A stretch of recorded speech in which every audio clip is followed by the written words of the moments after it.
There is a country buried beneath the North Sea.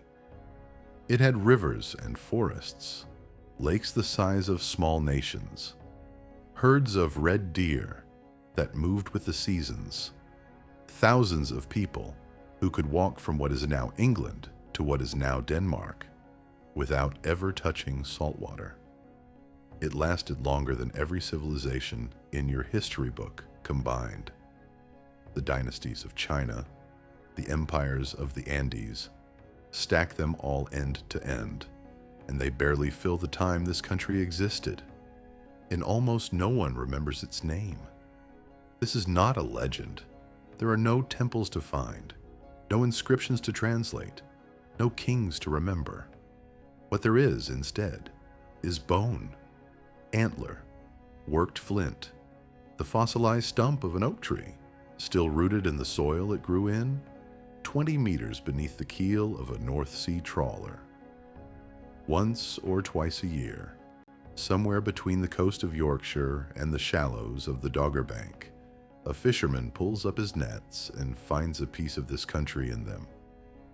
A spear point, a jaw, the tooth of a mammoth, polished smooth by 8,000 years of slow tide. The people who lived here did not call it Doggerland. They almost certainly had a name for it. We will never know what it was. The name we use now was given by a British archaeologist in 1998, borrowed from a sandbank, which was itself named for the small Dutch fishing boats that worked these waters in the 17th century. A name handed down by accident from people who never knew what they were sailing over. For most of human time, the geography of Europe was not the geography you grew up with. Britain was not an island. The North Sea was not a sea. Between the chalk cliffs of Dover and the dunes of the Netherlands lay a low, wide country of marsh and meadow and slow brown rivers. In every measurable sense, the heartland of northwestern Europe, more fertile than the rocky uplands of Scotland, warmer than the tundra of Scandinavia, watered by the Thames and the Rhine, which did not yet flow into a sea, because there was no sea yet for them to flow into. They flowed across Doggerland together, braided and reunited, and emptied somewhere far to the north, off a coastline that no living human has ever seen. Slowly at first, and then with terrible speed, the world changed. The ice that had locked away the oceans for 60,000 years began to melt, which had been 120 meters lower than it is today, began to rise. And over the course of perhaps 4,000 years, long enough for 200 generations of human beings to be born and to die on this land, the country drowned. This is the story of how it drowned, of who was living there when it happened, of what they ate and where they slept and how they buried their dead, of the wave that came on a single afternoon and took what was left. 12,000 years after the rivers of Doggerland first began to fail, beginning to read what is written on the floor of the sea.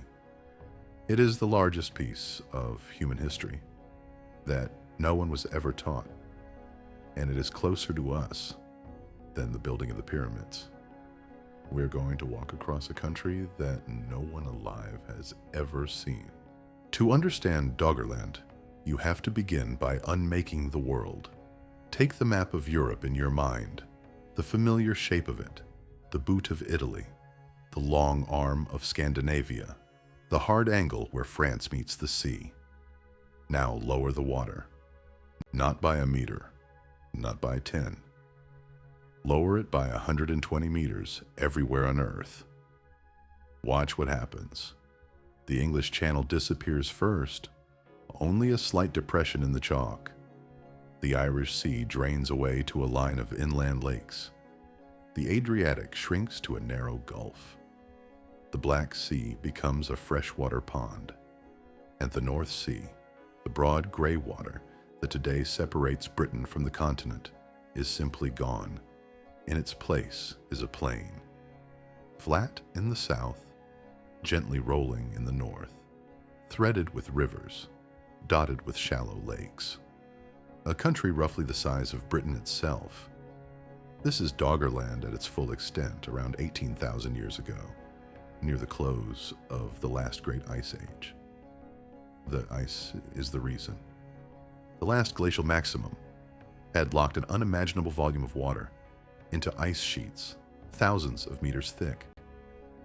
The North American ice sheet was so heavy it pressed the continent itself down into the mantle. The Scandinavian ice cap covered everything from northern Germany to the Arctic, and every cubic meter of that ice came from somewhere. It came from the oceans. So while the ice grew, the seas fell, and the floor of what is now the North Sea, which had been ocean for the last few million years, lifted into the air and dried and grew tundra grass and became habitable land. Now begin the thaw. 18,000 years ago, somewhere over Greenland, the climate began to soften, never steadily, in jagged steps, with reversals and false springs, with centuries of warming and then sudden centuries of cold. But the long arc was unmistakable. The ice was leaving, and as it left, the water came back. By 11,000 years ago, a date archaeologists call the start of the Holocene, the warm interval we still live inside, Britain was still firmly attached to Europe.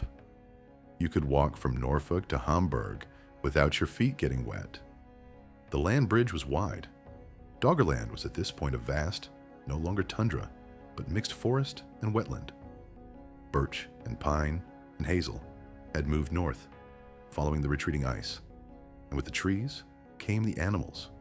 Wild cattle, the size of small cars, elk, red deer, wild boar, wolves, lynx, brown bear. Walking up from the south along the warming valleys, human beings. The geography is hard to picture, so let me try to anchor it.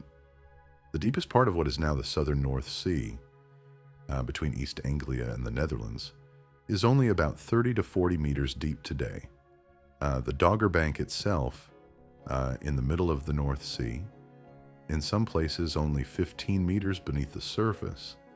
If you could reach down and touch the seabed there, you would be touching the high ground of Doggerland, not its valleys, not its low country.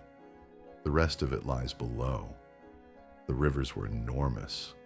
The Thames did not turn east and meet the sea at the present-day estuary. It crossed the dry bed of what is now the southern North Sea and joined the Rhine somewhere in the middle of the modern shipping lanes between Lowestoft and Rotterdam. The combined river, call it the Channel River, because that is the name geologists give it now, flowed northwest as a single vast waterway, eventually emptying into the Atlantic somewhere off the Hebrides. The Thames and the Rhine joined as one, a river larger than anything in Europe today, where the Tyne and the Tees and the Forth now drain into open sea. The land continued for hundreds of kilometers. The Scottish coast extended halfway to Norway.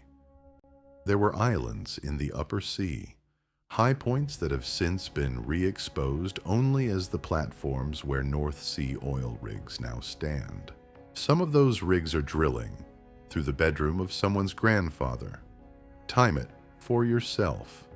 The last people to walk across Doggerland died about 8,000 years ago. The pyramids of Giza were built about 4,500 years ago. So the gap between the last hunter on Doggerland and the first stone of the Great Pyramid is longer than the gap between the Great Pyramid and you. Doggerland is not ancient in the way Egypt is ancient. It is older. Twice as old, and yet it is not so old that the bones in the seabed have turned to stone. They are still bone. They still smell faintly of the sea when they come up in the nets. This is the scale we are dealing with. A country the size of a country. a river larger than any in modern Europe, a population at its peak that might have run into the tens of thousands, a history of human settlement that spanned conservatively 10 millennia, and almost the whole of it under 30 meters of gray water, 200 kilometers east of King's Lynn. We have begun to map it with the strange instruments of geophysics and ancient DNA to read its lost geography. But before we drown it again, before we follow the rising water across its valleys, we need to know who was living on it. Because Doggerland was not empty. Doggerland was home. Picture an autumn afternoon, perhaps 9,000 years ago. The sun is low and heavy, the color of beaten copper, and it sits over a horizon that is nothing but reed and water and dark woodland. There is no horizon line, only a gradient where the marsh dissolves into mist. A flock of cranes lifts from a far pool, circles and goes south. The smell on the air is sweet rot and wood smoke and something colder underneath, the iron smell of slow water moving over peat. This is the country your distant ancestors lived in. Not all of them. Human populations had spread across most of Europe, North Africa, and Asia. But for the people of northwestern Europe, this was the center of the world. The marsh between the chalk and the dunes. A vast deltaic landscape, what geographers would today call a riverine plain. Rivers slowing, depositing silt, breaking into 1,000 smaller channels, draping themselves like loose braids across the soft ground. Imagine the Okavango Delta, but cool and northern. Imagine the Florida Everglades, but shaded by oak. The water did not lie still, slowly but with intent. It carved low banks, deposited islands, sometimes abandoned a channel and broke through somewhere new. The land itself was always slightly in motion, always becoming. A camp built on a dry rise might be flooded a generation later, or the river might pass it by entirely and leave it standing high above a dry meadow. The people who lived here knew the language of water in a way no one alive today would understand. What did they look like? A great deal more like you than you might expect. The people of Mesolithic northwestern Europe were modern humans, anatomically identical to anyone living now. From the skeletal evidence we have, and from the few preserved soft tissues like the famous hair of one Mesolithic Briton, recovered from a cave at Cheddar, we can say they were dark-skinned by modern European standards, often with bright blue eyes.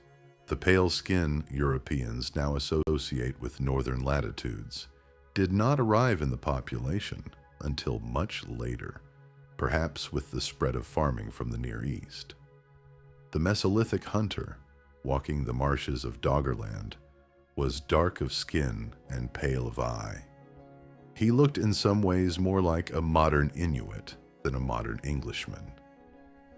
Mesolithic skeletons are reliably taller than the skeletons of the farming peoples who came after them.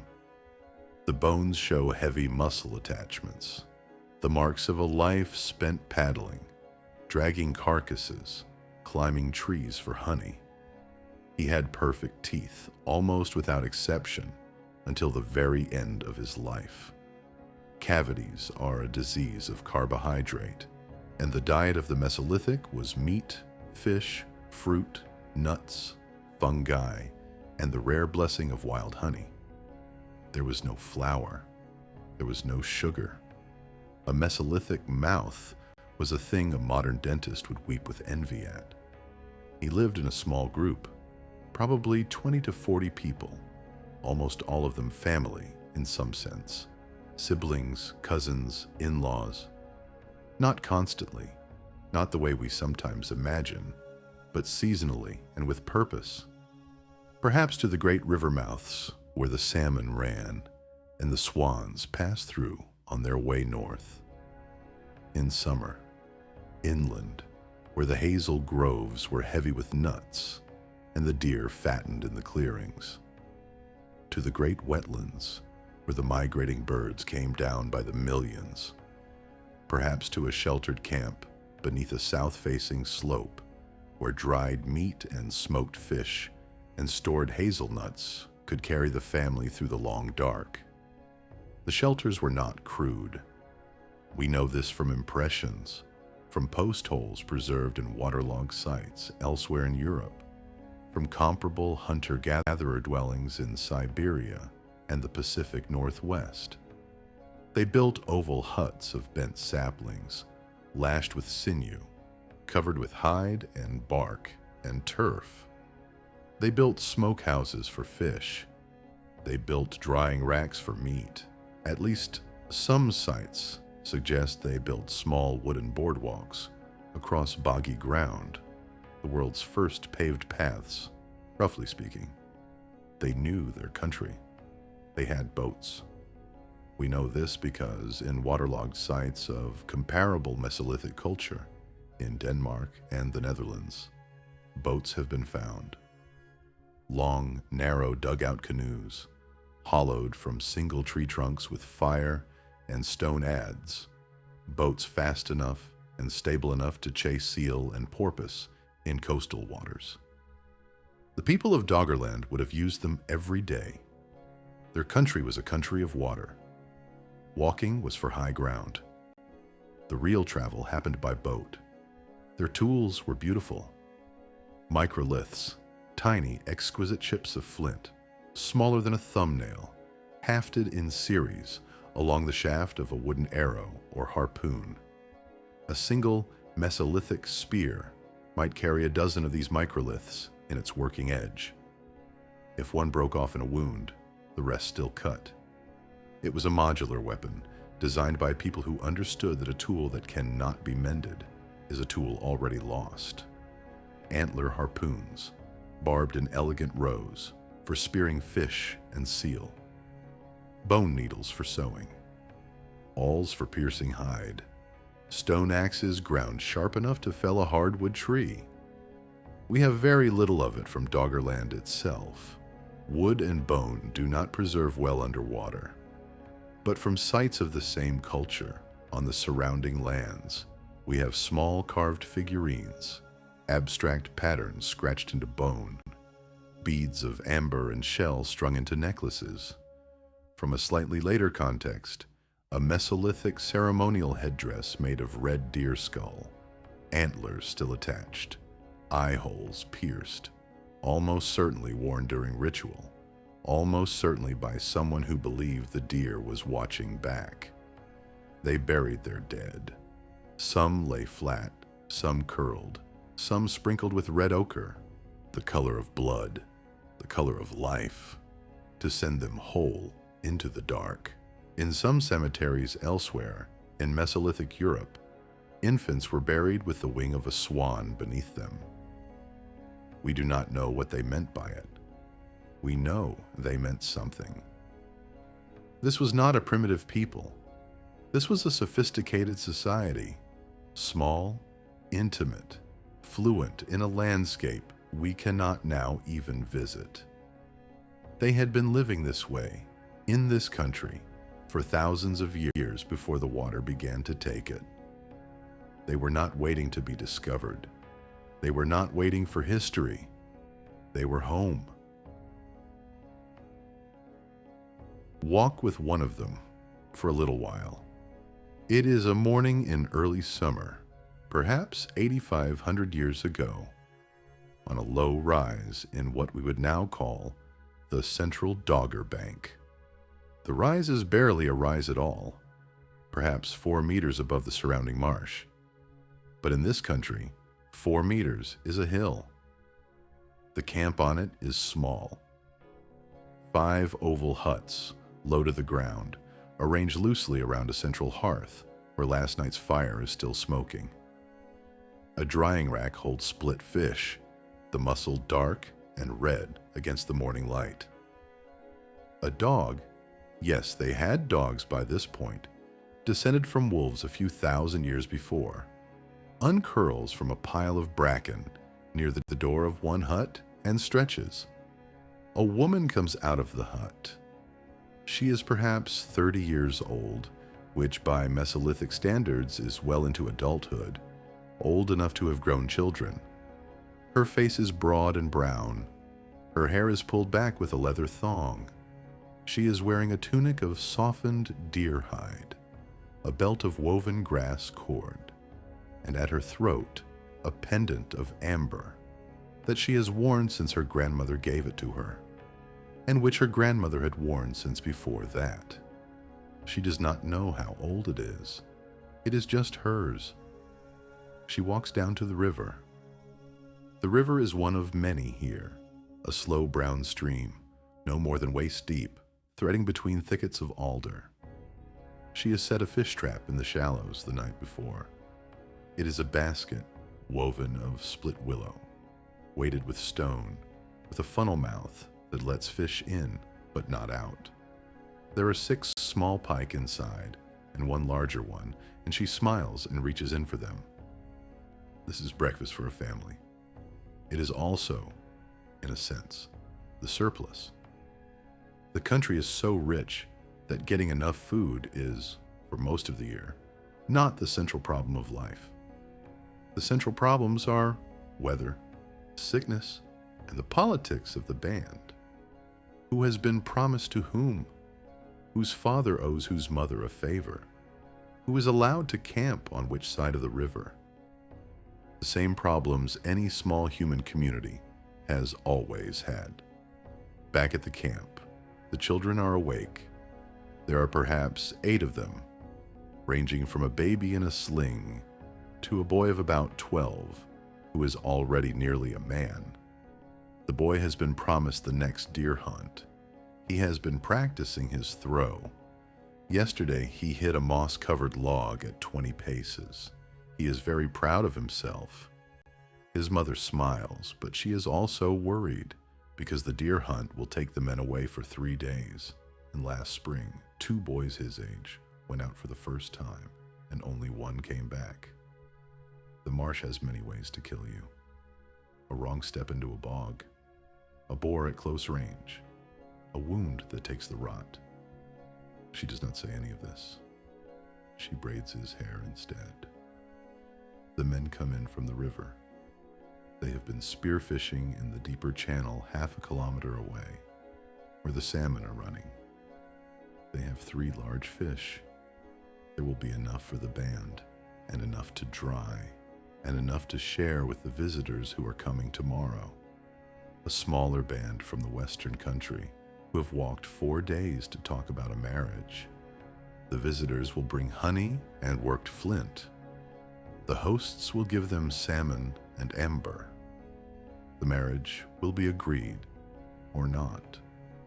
They will all sit together by the central hearth tonight and tell the long stories, the stories of the great hunts, of the floods of grandfather's time, of the strange creatures the old men still remember from the country to the north before it grew so cold. This is what the day looks like. Not an ordeal, not a struggle, not a desperate flight from death. A life so rich and so old and so settled into its own rhythm that no one inside it could have imagined a world without it. The women, in the afternoon, will go to the hazel grove with the older children to collect the early nuts. The men will mend the dugout canoe.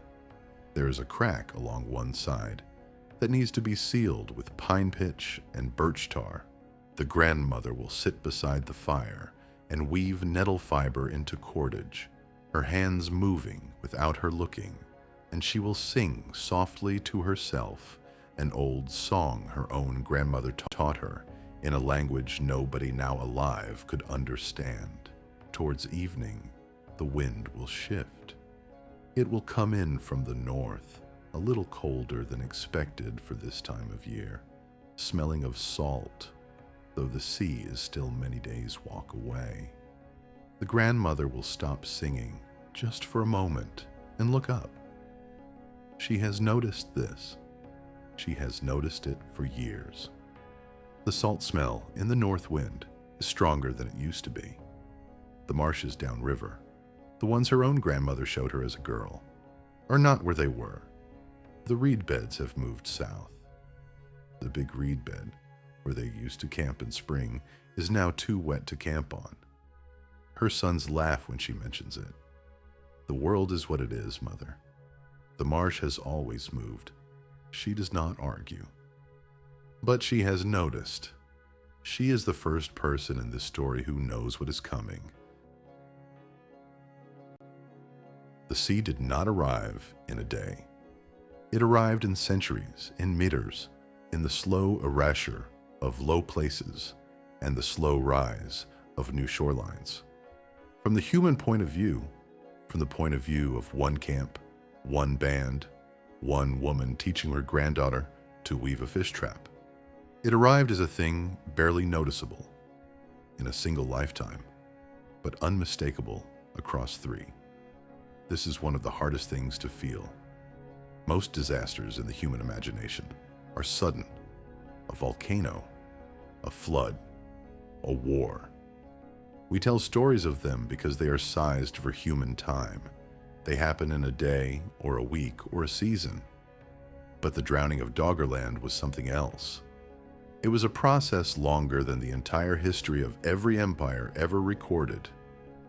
It happened across the lifespans of 150 generations. No single human being saw the beginning and the end of it. Each generation inherited a slightly smaller country than the one their grandparents had walked, and most of them did not even know it.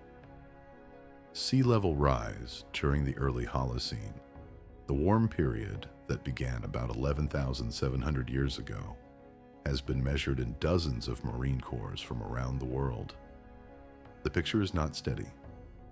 The water did not rise smoothly. It rose in pulses, what oceanographers call meltwater pulses, when great lakes of melted ice trapped behind ice dams in North America and Eurasia would suddenly burst, releasing thousands of cubic kilometers of cold, fresh water into the world ocean over a period of decades. There was a great pulse around 14,500 years ago, called Meltwater Pulse 1A, that may have raised global sea level by 20 meters in 4 centuries. There was another, less violent, around 11,000 years ago, and there was a long, steady, ordinary rise in between and afterward, perhaps a meter per century, during the most active phases. A meter per century sounds like nothing. It is not nothing. In a country whose highest hills are 30 meters above the rest of it, and whose average elevation is perhaps 8 or 10 meters above sea level, a meter per century is the slow erasure of the world. In 1,000 years, the entire low country south of the Dogger Bank goes under. In 2,000 years, the rivers themselves cease to flow inland and become tidal. Salt water pushing up the channels at every high tide, killing the freshwater reeds, killing the freshwater fish, poisoning the camps that have been set on those riverbanks for 60 generations. The first sign was salt. It came on the wind, as the grandmother in our last scene noticed. A change in the smell of the air on certain days when the wind blew from the north or the west. Salt where there had been only river before. Then the marshes downriver began to behave differently. The reeds, which were freshwater plants, began to die back. Other plants moved in. Salt marsh plants, samphire, and sea aster. Plants the people of the inland marshes had never seen before. The fish in the lower channels changed. The pike and the perch withdrew upstream. Other fish appeared, flounder, mullet, which the people had to learn to catch with new techniques. The eels, blessedly, kept coming. They always do. Then the trees began to die. This is a story written in mud. Take a sediment core from anywhere on the floor of the modern North Sea and somewhere in the layers from about 10,000 to 7,000 years ago. You will find a band of dark, crumbling material. Peat, the compressed remains of an ancient marsh. And in the peat, often, are the stumps of trees: oak, alder, birch, pine, whole forests, drowned in place, their roots still gripping the soil they grew in. The Victorian geologist Clement Reid, who wrote one of the first studies of this phenomenon in 1913, called these the submerged forests. Trawler captains had been pulling pieces of them up in their nets for centuries before science had a name for them. The peat was so thick in places that the captains called it moorlog and used it for kindling on board.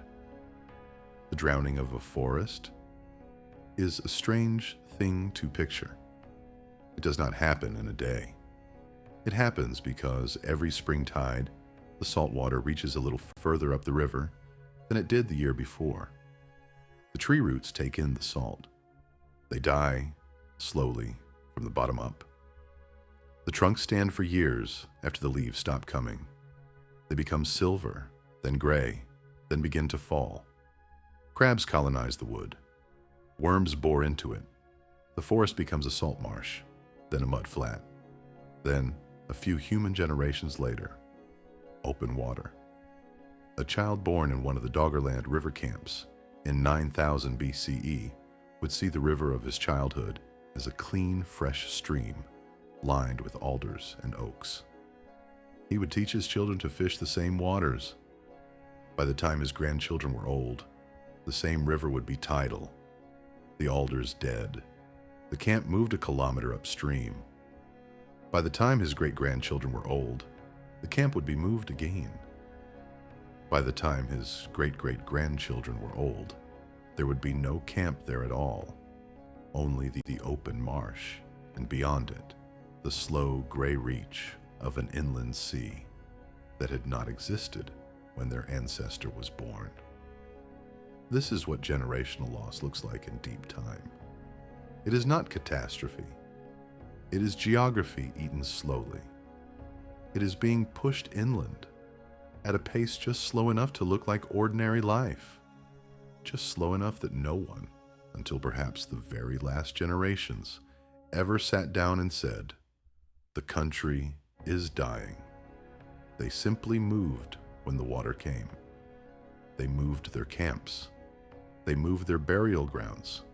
They moved their stories, the old place names, names for hills and pools and bends in the river, were gradually replaced by new ones, set in places further inland, until the names of the lost places dropped out of memory entirely.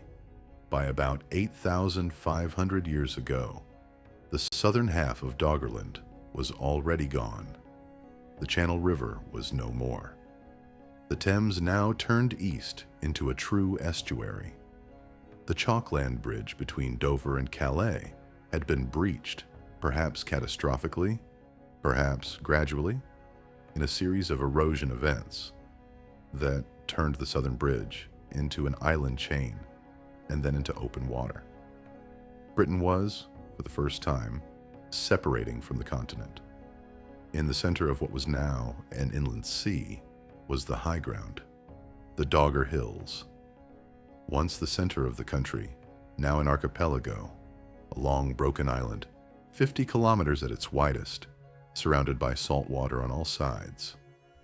The people of the river camps had been pushed onto its high ridges. They had become an island people.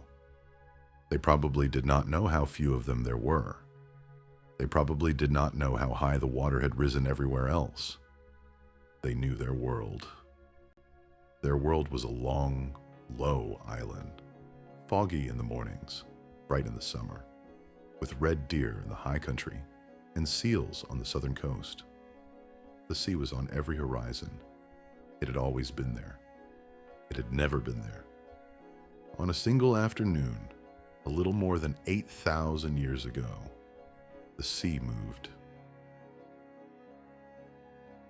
Off the western coast of Norway, in waters now patrolled by oil rigs and tankers, there is a fan of sediment on the seabed, rubble and slumped earth, covering an area of more than 90,000 square kilometers. It is one of the largest known submarine landslides in the geological record. Geologists call it the Storegga slide.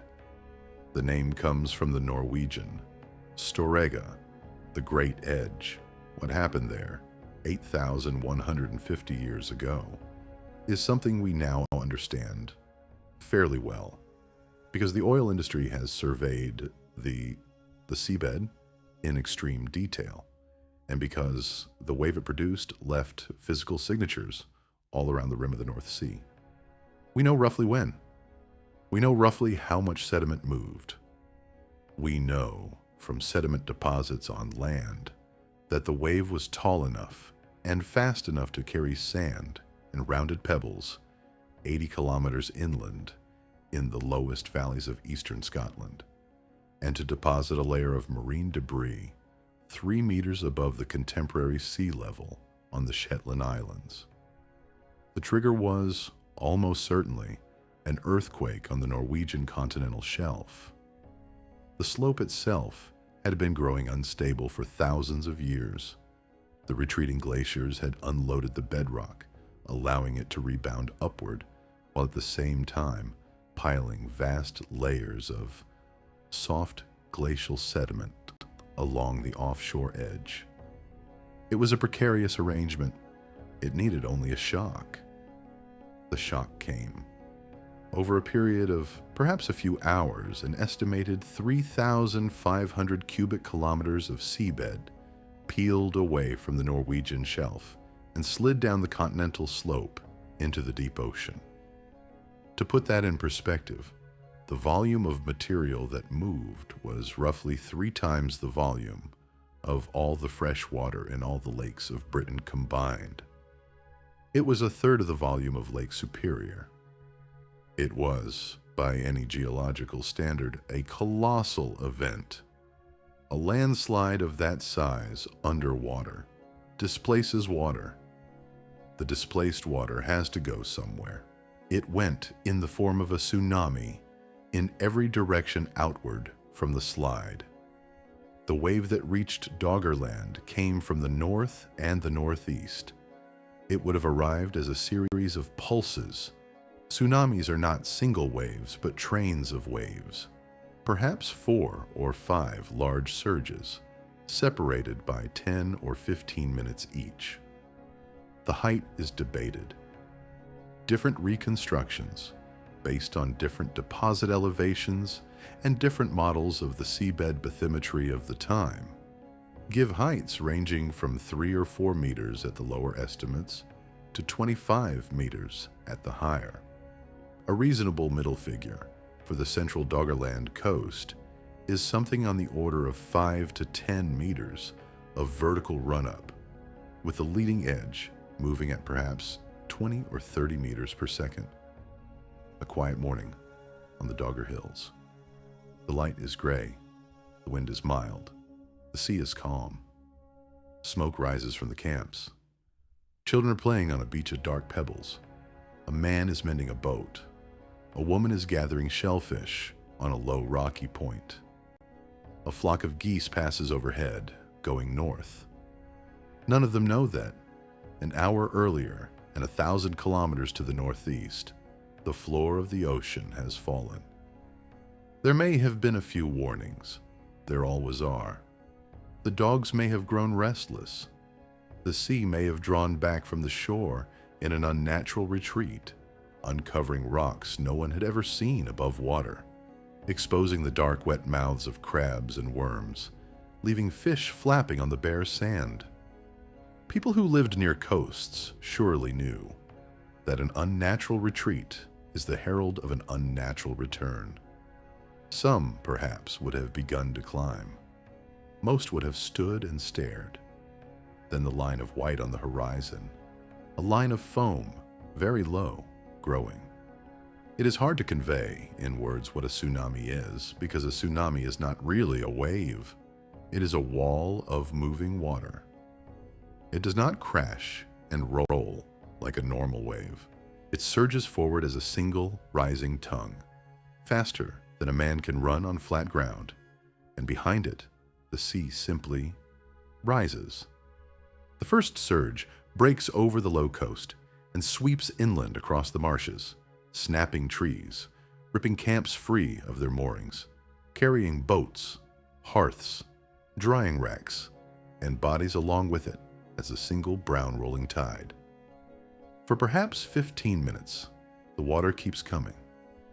Then, just as suddenly, it begins to draw back. The retreat is almost as violent as the arrival, dragging everything that was loose back out toward the open sea. And then, before the survivors can stand, the second wave arrives. We do not know how many people died on Doggerland that day. There is no way to know. What we know is what we find in the deposits. At sites along the eastern Scottish coast, at Meryton in Angus, and at Inverness, at sites in Northumberland, in Norway, and on the Shetland Islands, archaeologists have identified a single layer of marine sand and shell, often with broken wood and fragments of bone, sandwiched between layers of ordinary peat. The layer is, in places, several meters thick. It is the same age everywhere, 8,150 years before present, give or take a century. It is the signature of the Storegga wave. For Doggerland, by this date already an archipelago, already worn down to a long narrow island, the wave was probably a finishing blow. It would have stripped the southern lowlands. It would have salinated the inland marshes, killing the few remaining freshwater pockets. It would have destroyed many of the coastal camps and probably killed or displaced most of the people in them. And it would have left the survivors on a country that had, in a single morning, become smaller, harder to live on, and more isolated than it had ever been. What we do not know, and what some of the most careful current research is trying to find out, is whether the wave was the actual end of human habitation on the Dogger Hills, or whether some hundreds of people clung on for centuries afterward on a gradually shrinking island until the rising sea finally took the last of it. There is some evidence for the second story. Cores from the Dogger Bank seabed have, in places, recovered organic material, pollen, charcoal, dating to as recently as 5,500 years before present. That would mean human, or at least biological, activity continuing for 600 or 700 years after the Great Wave on a final island that may have survived as a small, salt-soaked stub long after the rest of the country was sea. If that is true, and the evidence is suggestive but not yet conclusive, then somewhere out under the central North Sea, beneath the modern fishing grounds, lie the bones of the very last people of Doggerland. The last people who knew the old names of the rivers. The last people who could remember a country. There is a particular kind of silence in the aftermath of a great water. It is not the silence of an empty place. It is the silence of a place where the noise has been removed. The reeds are flattened, the birds are gone, the shellfish, the bait fish, the crabs, and the small things that make a coast loud with life have all been killed or scoured away. Even the wind, in the days after, seems to blow without resistance because there is nothing left for it to push against. Imagine a survivor. She is perhaps 40 years old. She woke that morning in a camp on a low ridge with her 2 surviving children and a granddaughter and 4 or 5 other women whose husbands and brothers had gone out at first light to set fish traps in a tidal lagoon to the south. The wave came when the sun was about a hand's width above the horizon. She heard it before she saw it, a low roaring under the wind, like a storm across a great forest. But there was no wind. The dogs had begun to scream a few minutes earlier, but she had not understood. By the time she did understand, by the time she had her children up the slope, the water was already at the foot of the camp.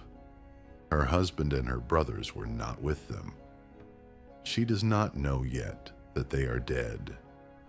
She will know in a few days when she walks down to the lagoon and finds nothing. She climbs higher with her children. They reach the top of the ridge, the highest place she has ever been, perhaps 30 meters above what used to be sea level. She stands there. She looks east. There is no east. There is only a flat brown plain of water, in places streaked with the dark trails of uprooted trees and boats and the bodies of animals. The river that ran past her camp this morning is gone, not because it has dried up, but because it has been overtaken. She cannot see her band's other camp, the one her sister lived in, 2 valleys to the south. She cannot see the woods where they had gone last summer to gather hazelnuts. The world is a brown sea, with no horizon line, fading into the morning haze. She does not know yet that the same scene is being witnessed all the way around the Dogger archipelago by every survivor who happened to be on high ground when the wave came. She does not know how many survivors there are. There may be a few hundred, there may be a few thousand. They will not in this lifetime find each other again. The country is too broken. The boats are gone. The trails are underwater. The handful of bands that remain on the high ridges of the central Dogger will live for a generation or two as the only people in their world. This is what the archaeological imagination has to do. It has to take the certainties that the wave happened, that the deposits prove it, that human populations were there before and after, and connect them with the only kind of knowledge that matters in the end, which is what a single human being on the morning after would have seen and felt. We will never have the testimony. We will never have the names. We have only the silence and the inferences from comparable disasters in better documented times.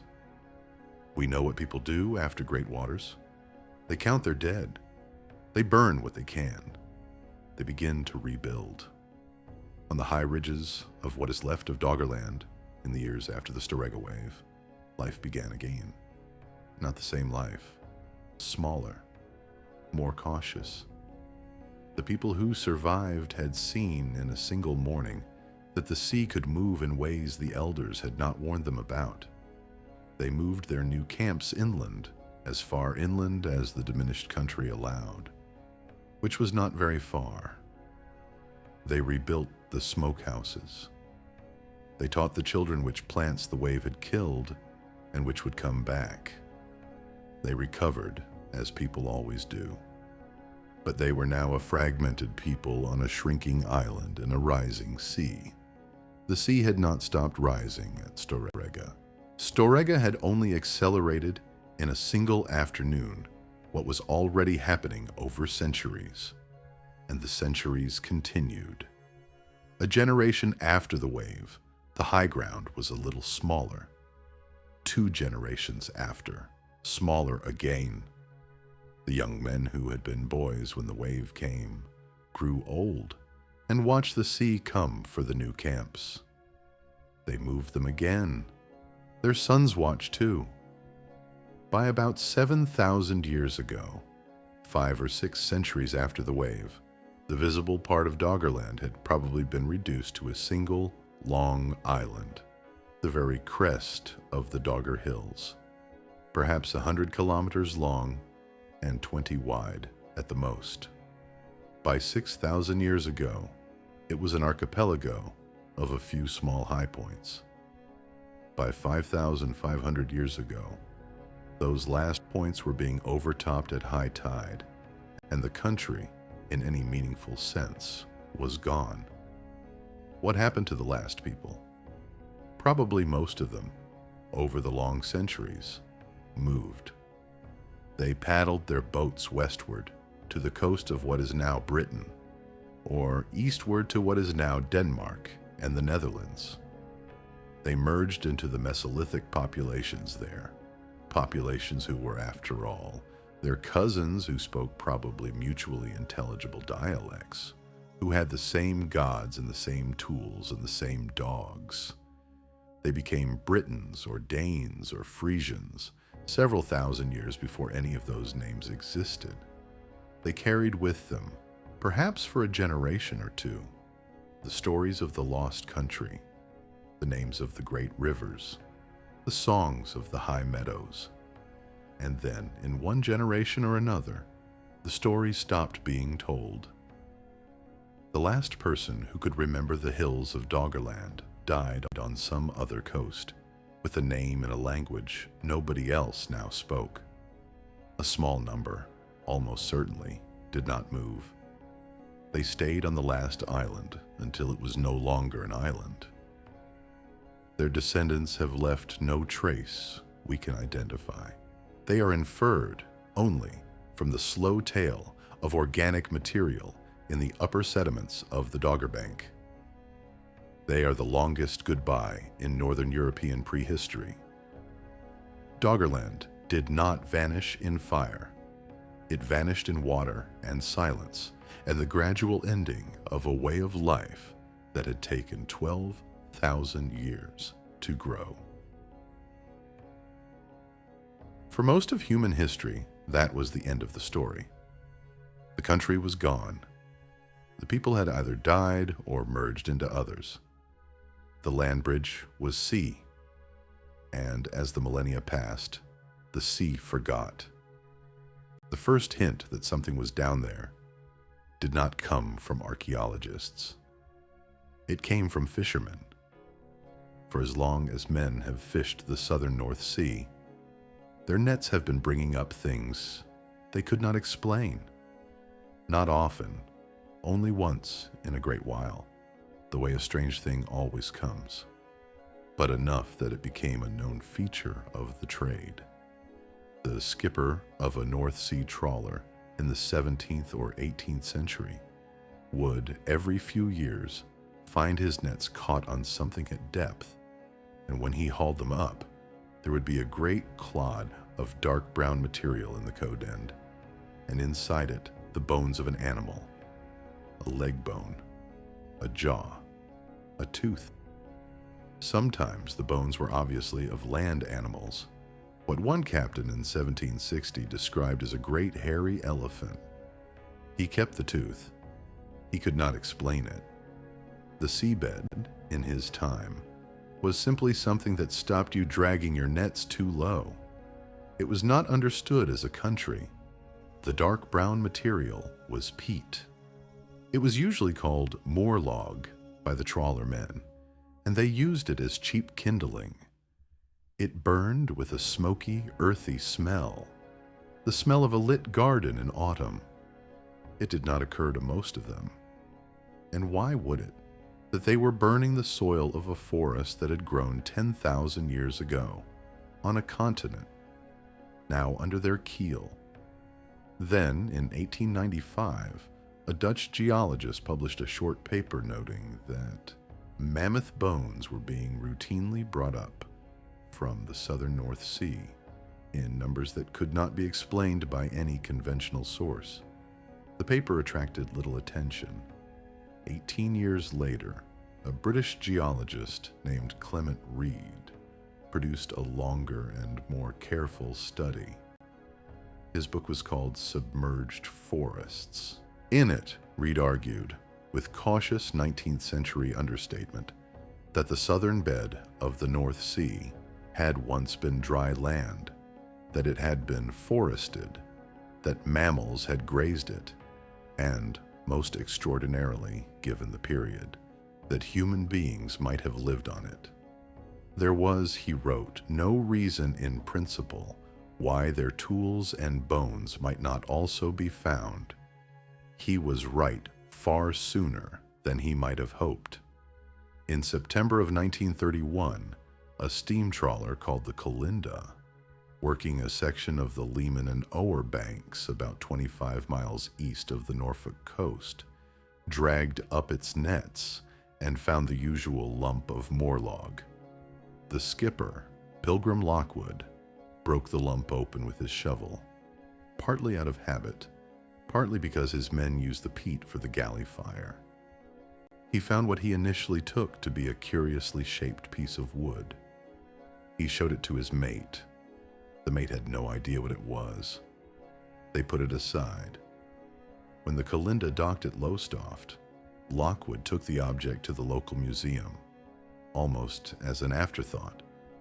It was a barbed antler harpoon point, about 20 centimeters long, carved from a single piece of red deer antler. The barbs were sharp, regularly spaced, and unmistakably worked. It had a hole drilled at the base for a binding cord. It was, in every detail, a Mesolithic spearhead, of the kind known from the Maglemose culture of southern Scandinavia. It had been carbon dated much later, to around 11,750 years before present.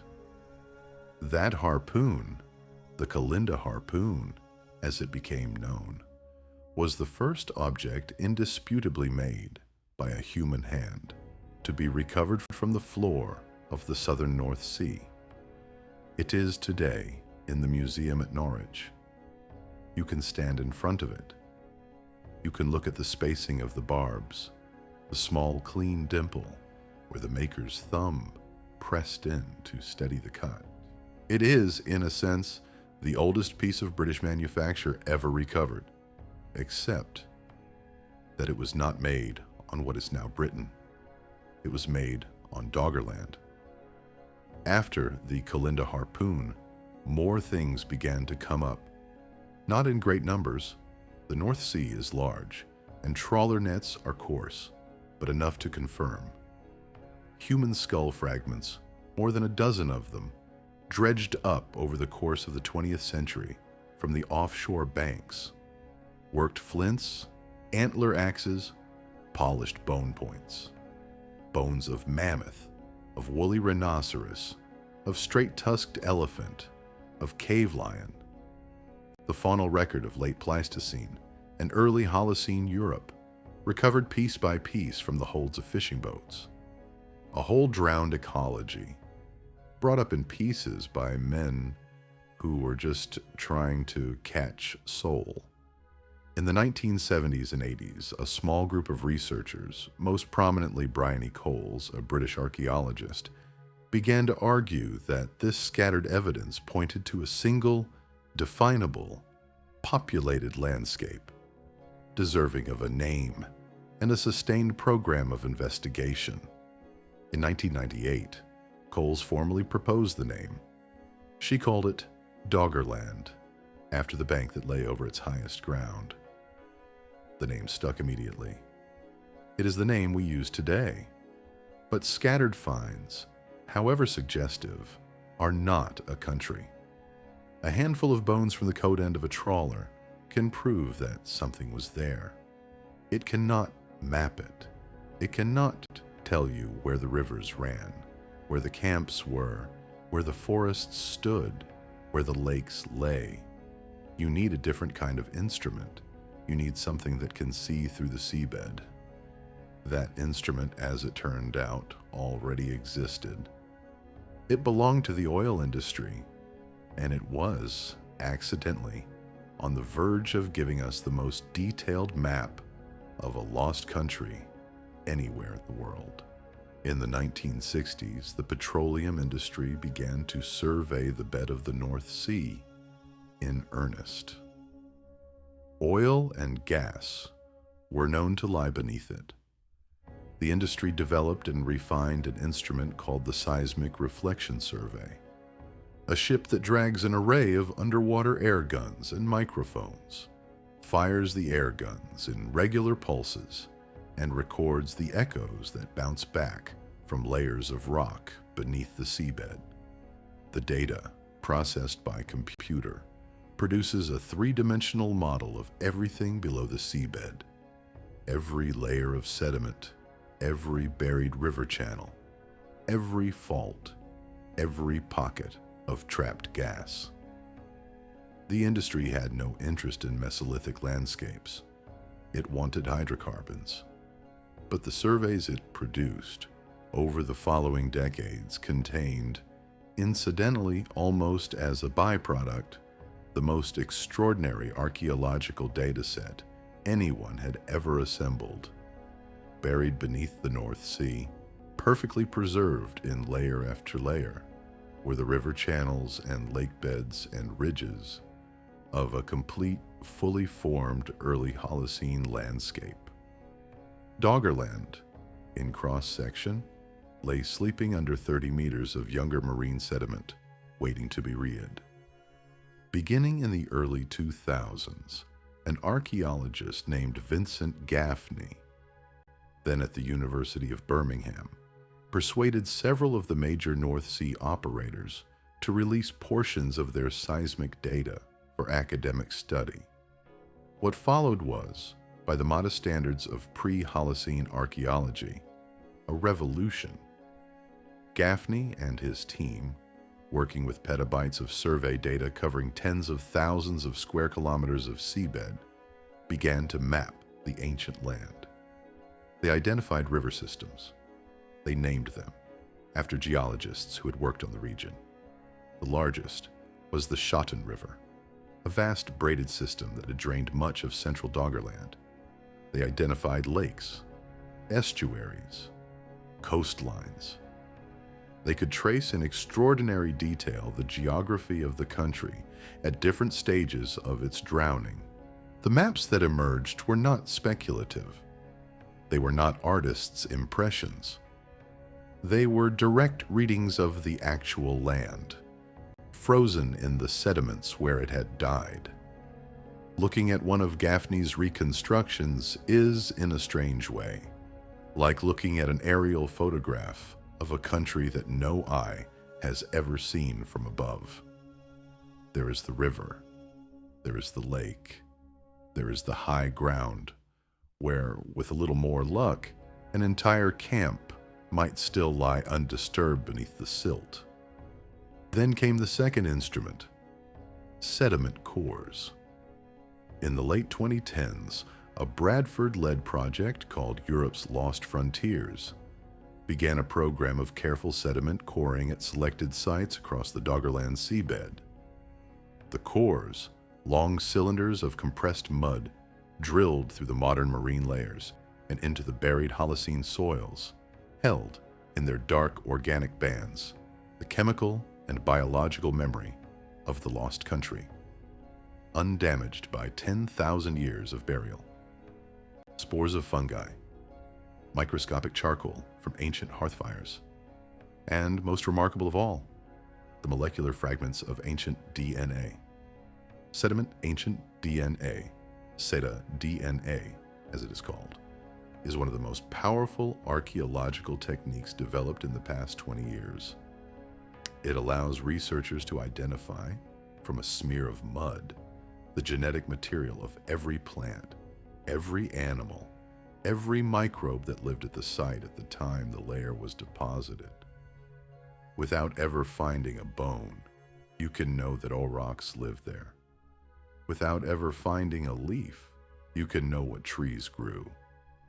The cores from Doggerland, slowly, cautiously, are beginning to give us this. They are reconstructing the ecology of the country, layer by layer, back through the centuries of its drowning. The most extraordinary single find from this program so far is not from the central North Sea, but from a related submerged Mesolithic site at Boldenor Cliff off the southern coast of the Isle of Wight. Sediment cores there have produced DNA from domesticated wheat dated to about 8,000 years ago, at least 2,000 years before farming was supposed to have reached Britain. The implication, if confirmed by further work, is that Mesolithic peoples on the western fringes of Doggerland were already in some kind of contact with the early farming cultures of southern Europe, perhaps trading or sharing cultivars with them across networks we have not yet begun to trace. The country, even at the end, was not isolated. It was talking to its neighbors. It was, in its quiet way, part of the long story of how Europe became what Europe is. There is a great deal more to come. The drowned country is large, and the surveys so far have touched only a few % of its area. There are river junctions where, on present maps, large camps would be expected, the natural places for a Mesolithic band to gather. None has yet been excavated. The marine archaeology required is very expensive, very slow, and very dependent on weather windows. But the projects are continuing. There are almost certainly intact Mesolithic settlements lying somewhere out under the modern fishing grounds, preserved in the cool, dark mud that has covered them for the past 8,000 years. When we find one, and we will, it is likely to be among the most informative archaeological sites ever recovered, because the conditions of its burial, fine marine sediment, stable temperature, low oxygen, no later disturbance, are almost ideal for organic preservation. The huts may still stand.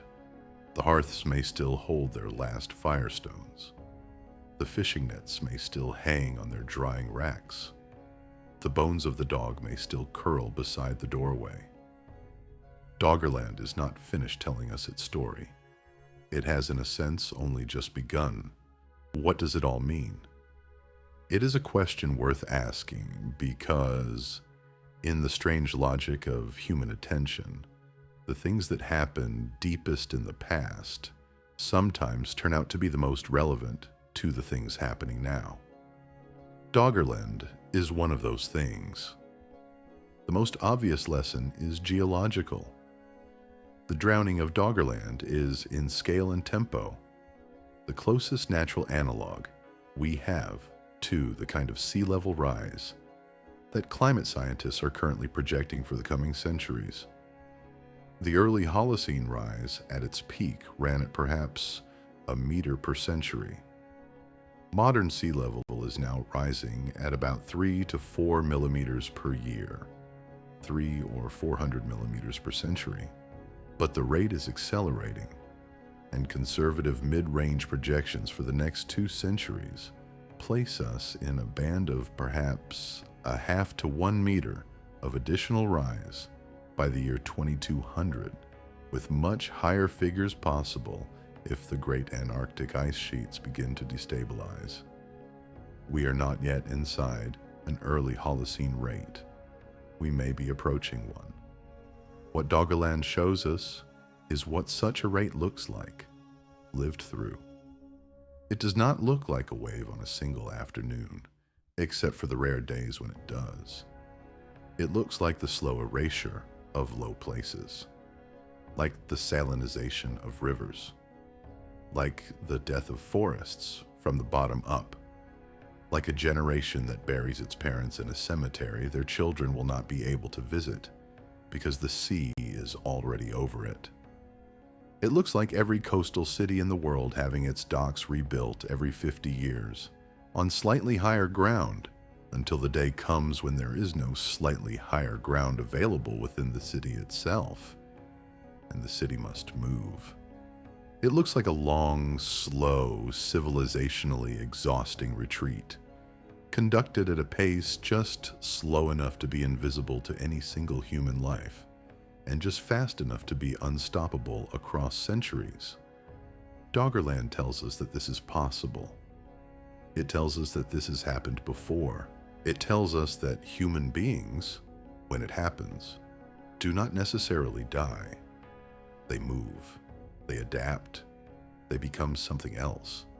They merge into other peoples and other places. But it also tells us that the country itself does not survive. The land that you knew, the rivers your grandmother fished, the camp your father was buried in, those do not move. Those drown. They are still drowned. They are drowning today, 20 meters beneath the keel of a working fishing boat, because the water that took them never went back. There is a second lesson, less often discussed, but perhaps more important. It is a lesson about memory. The people of Doggerland did not write. They had no equivalent of inscription, no carved stone, no marked map.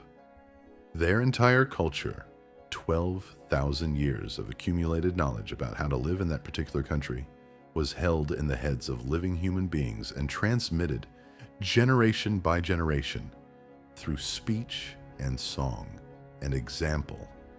When the country drowned, that culture had nowhere to lodge. It dissolved into the cultures of its neighbors who had no pressing reason to remember the names of Doggerland's rivers, and within a few generations the names were gone. Within a few centuries the country itself was gone from memory. By the time anyone living anywhere in northwestern Europe started writing things down in the late Iron Age and Roman period, no oral tradition of a lost land between Britain and the continent appears to survive in any source we have. The country had been forgotten so completely that it took the seismic surveys of the 20th century to find it again. This is humbling. 12,000 years of human habitation, of stories told around hearths, of names for hills and pools, of marriages and burials, and disputes and reconciliations, gone without a single recoverable line. The longest sustained human community in the prehistory of northwestern Europe left in the human record almost nothing. What it left was bones and tools, sediments and pollen, the evidence of its physical existence, but not the evidence of its inner life. We will never know what they called the Great River. We will never know what they sang about the wave. We have only, in the end, the country itself, slowly being read by sonar. There is a third lesson. It is the lesson of standing on a shore. If you go to the east coast of England on a clear day in summer, and you look out across the North Sea, out past the wind farms and the tankers and the fishing fleets, out toward the empty horizon where the water meets the sky, you are looking, even though you cannot see it, at a country. The country is right there. It is under that water. 200 kilometers east, your distance is not great. You could sail it in a long day. The country is closer to you than London is to Edinburgh. It is also, in time, surprisingly close. The Mesolithic woman gathering shellfish on the morning of the Storegga wave is, in the great scale of human evolution, one of your near contemporaries. She belonged to your species. Her brain was your brain. If you took her newborn child and raised it in your kitchen, that child would grow up indistinguishable from your own children, would learn to read, to use a phone, to argue about politics. The gap between her and you is not biological. It is only a question of which century you happen to be born in. This is the gift of deep time when you let it land. It collapses the distance you thought existed between you and the very long human past. The people who walked Doggerland are not strangers. They are, very precisely, your relatives. Their lives mattered to them in exactly the way your life matters to you. Their grief, when the wave came, would have felt to them exactly the way grief feels to you. Their love for the country they were born in would have felt exactly the way your love for the country you were born in feels. And their country is gone. There is a small museum in the city of Norwich, in the east of England, where you can stand in front of a single piece of carved deer antler, about the length of your hand. It is dark brown, almost black, the color of long burial in peat. The barbs along one edge are still sharp. The hole at the base, drilled for a binding cord, is still clean. It has been dated to a little under 12,000 years before present.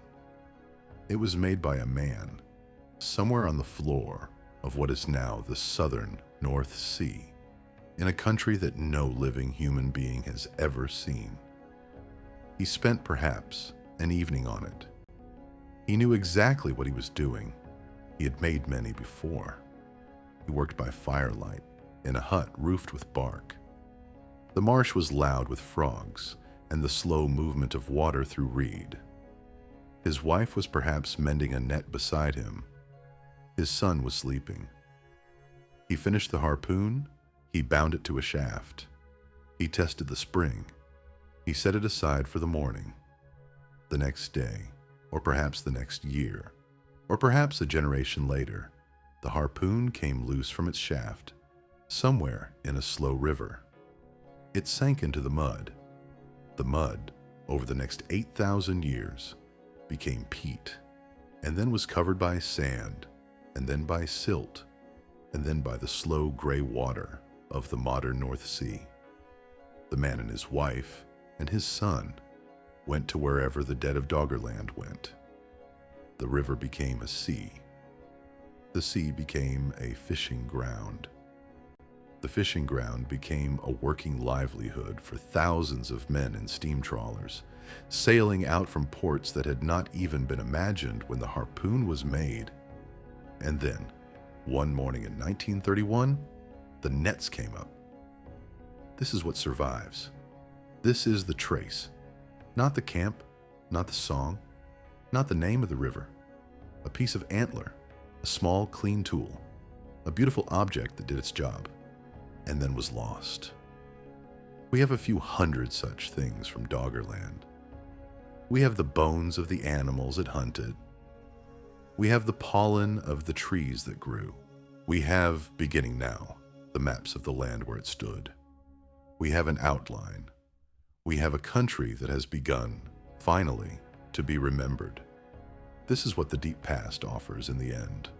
Not certainty, not a story that closes, an outline, a piece of antler, a direction in which to look. The understanding that what you stand on is older and deeper and more populated in its ghosts than you ever knew. If you ever find yourself on the coast of Norfolk or the coast of Yorkshire or anywhere on the great curve of the southern North Sea, take a moment.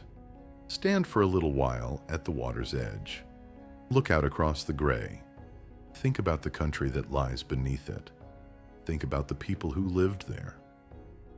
Think about the slow rise of the water and the wave that came and the long, quiet centuries afterward in which the last island sank. And remember, when you walk away, that the same water you were looking at is still rising. Not as fast as it once did, but rising.